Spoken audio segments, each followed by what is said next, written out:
At mga kapatid, sana sa ating pag-aaral, mabuksan ang ating unawa. Mabuksan talaga ang ating diwa. Ngayon, ito ang ating nais pansinin sa talatang ating binasa. Nung ang Panginoon ay magturo, ang tao raw, meron lang dalawang pwedeng i-priority. Sangayon sa talata.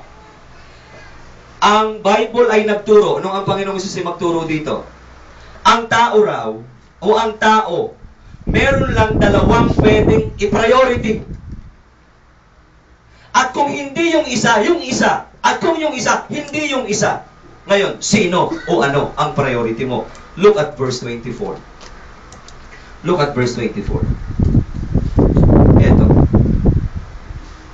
Sino man, sound check. Sino may hindi makapaglilingkod sa dalawang Panginoon? Ano ibig sabihin ng Panginoon?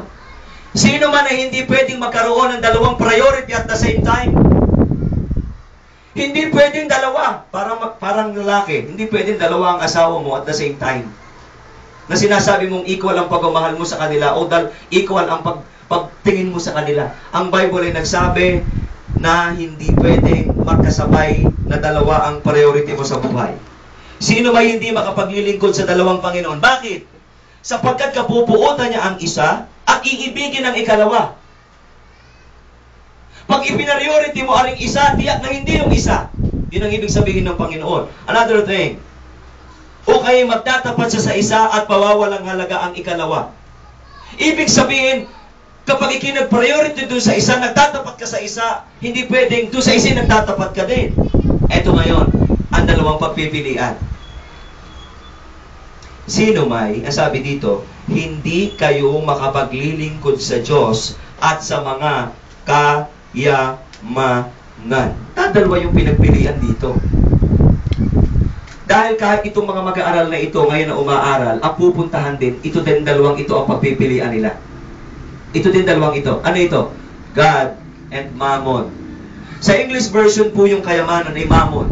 Tama po ang translation ng Tagalog. Ang ibig sabihin ng Mammon, pera o mga material na possession. Mga material na bagay. Ang Panginoon ngayon ay naglagay dito ng priority. Hindi nyo ako pwedeng lukuhin. Kung hindi Diyos, kayamanan. Kung kayamanan, hindi Diyos. Dalawa lang po yan.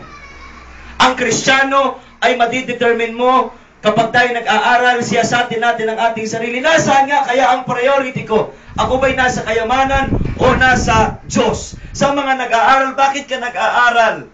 Hindi ba kaya ka nag-aaral, gusto mo makatapos at magkaroon ka ng magandang profesyon at magandang trabaho? Ang papatakan pa rin ay tinatawag na kayamanan o pera. Mga kapatid, tiyak inyo pong, this is a serious talk. Hindi pwedeng sabay ang dalawang ito, sabi ng Panginoon. Ngayon, kung hindi Diyos, tiyak kayamanan. Kung hindi kayamanan, tiyak Diyos. Yun ang sabi ng talata. Sino man ay di makapaglilingkod sa dalawang Panginoon.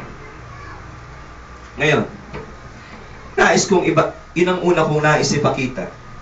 Na sa pagpapriority ng buhay Kristiyano, dadalawa yung pwede mong i-priority. Kayamanan ng Diyos.